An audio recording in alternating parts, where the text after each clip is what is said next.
주님 말씀 듣고 살아가는 길. 요셉이 볶음밥. 참 예수님, 요한이 전한 거룩한 복음 4장 5절에서 42절까지의 말씀입니다.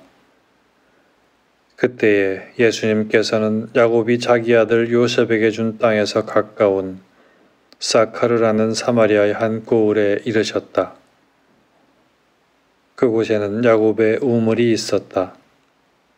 길을 건너라 지치신 예수님께서는 그 우물가에 앉으셨다. 때는 정오 무렵이었다. 마침 사마리아 여자 하나가 물을 기르러 왔다. 그러자 예수님께서 나에게 마실 물을 좀 다오 하고 그 여자에게 말씀하셨다. 제자들은 먹을 것을 사러 고을에 가 있었다. 사마리아 여자가 예수님께 말하였다. 선생님은 어떻게 유다 사람이시면서 사마리아 여자인 저에게 마실 물을 청하십니까? 사실 유다인들은 사마리아인들과 상종하지 않았다. 예수님께서 그 여자에게 대답하셨다.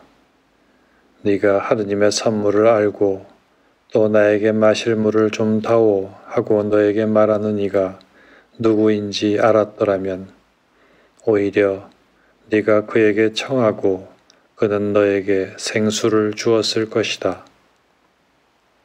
그러자 그 여자가 예수님께 말하였다. 선생님, 두레박도 가지고 계시지 않고 우물도 깊은데 어디에서 그 생수를 마련하시렵니까? 선생님이 저희 조상 야곱보다 더 훌륭한 분이시라는 말씀입니까? 그분께서 저희에게 이 우물을 주셨습니다. 그분은 물론 그분의 자녀들과 가축들도 이 우물물을 마셨습니다. 예수님께서 그 여자에게 이르셨다. 이 물을 마시는 자는 누구나 다시 목마를 것이다. 그러나 내가 주는 물을 마시는 사람은 영원히 목마르지 않을 것이다. 내가 주는 물은 그 사람 안에서 물이 솟는 샘이 되어 영원한 생명을 누리게 할 것이다. 그러자 그 여자가 예수님께 말하였다. 선생님, 그 물을 저에게 주십시오. 그러면 제가 목마르지도 않고 또 물을 기르러 이리 나오지 않아도 되겠습니다. 예수님께서 그 여자에게 가서 내 남편을 불러 이리 함께 오너라 하고 말씀하셨다.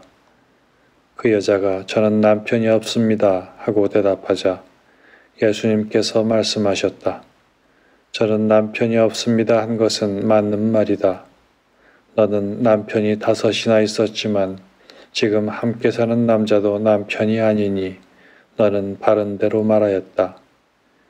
여자가 예수님께 말하였다. 선생님, 이제 보니 선생님은 예언자시군요. 저희 조상들은 이 산에서 예배를 드렸습니다. 그런데 선생님네는 예배를 드려야 하는 곳이 예루살렘에 있다고 말합니다. 예수님께서 그 여자에게 말씀하셨다. 여인아, 내 말을 믿어라. 너희가 이 산도 아니고 예루살렘도 아닌 곳에서 아버지께 예배를 드릴 때가 온다. 너희는 알지도 못하는 분께 예배를 드리지만 우리는 우리가 아는 분께 예배를 드린다. 구원은 유다인들에게서 오기 때문이다.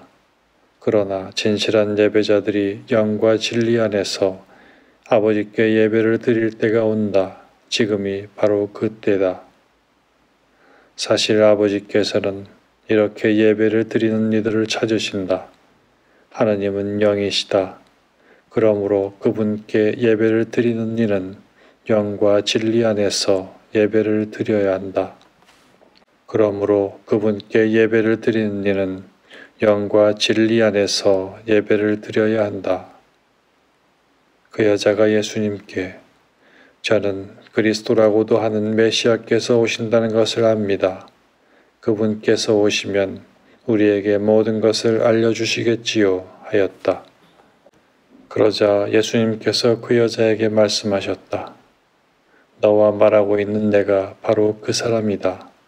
바로 그때에 제자들이 돌아와 예수님께서 여자와 이야기하시는 것을 보고 놀랐다. 그러나 아무도 무엇을 찾고 계십니까? 또는 저 여자와 무슨 이야기를 하십니까? 하고 묻지 않았다.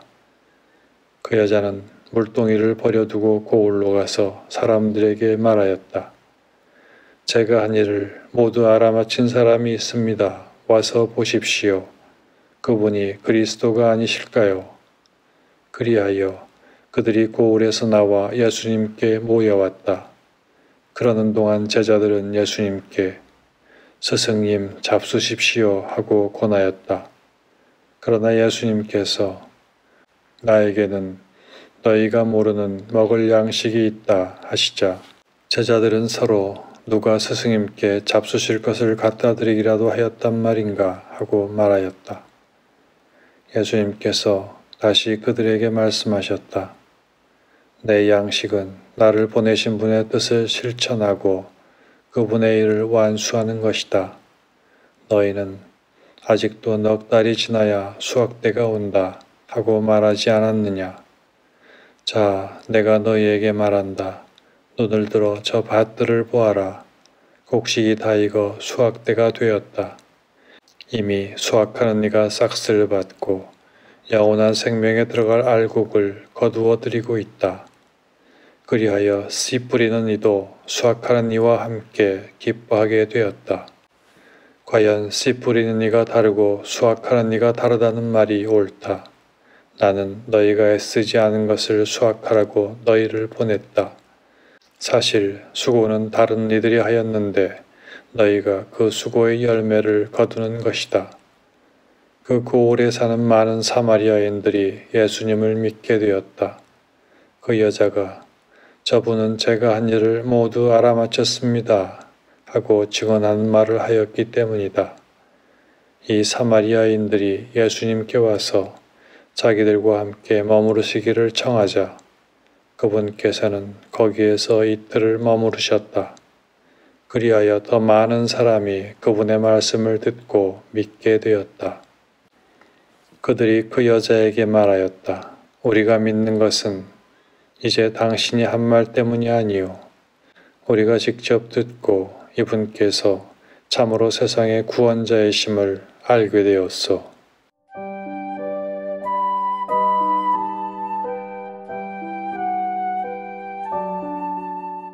그 고을에 사는 많은 사마리아인들이 예수님을 믿게 되었다. 요한복음이 전하는 사마리아 여인과의 대화는 믿음의 점진적인 발전에 대한 내용입니다. 사마리아 여인은 예수님과 대화하면서 그분께서 어떤 분이신지 조금씩 알아갑니다. 생명수와 진실한 예배에 관한 대화는 여인을 예수님에 대한 믿음으로 이끌어갑니다. 그리고 결국 그 여인은 예수님을 메시아로 이해합니다. 이 이야기는 거기에서 끝나지 않습니다. 그 여인을 통하여 많은 사마리아 사람들도 예수님을 세상의 구원자로 알고 고백합니다. 이런 의미에서 사마리아 여인은 믿음의 본보기이기도 합니다. 유다인들에게 이방인으로 죄인으로 취급받았지만 예수님에 대한 믿음으로 구원에 이릅니다. 믿음은 점진적인 과정입니다. 예수님을 알아가고 이런저런 질문을 던지면서 확고한 믿음에 다다릅니다. 사마리아 여인은 예수님을 전혀 알지 못하였지만 자신이 알고 있는 것들을 통하여 예수님을 이해해 갑니다. 자신의 삶을 통하여 예수님을 이해하고 그분의 가르침을 받아들인 셈입니다. 또 믿음은 개인적인 차원에 머무르지 않고 다른 이들을 예수님께 이끄는 역할을 합니다. 다른 이들에게 예수님을 소개하고 그들이 그분을 믿을 수 있도록 돕는 것입니다. 자신의 믿음을 다른 이에게 증언하는 것이야말로 선교의 진정한 의미입니다.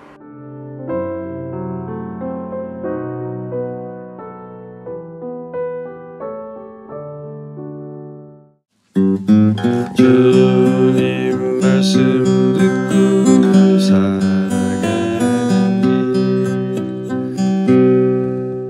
요셉이 볶음밥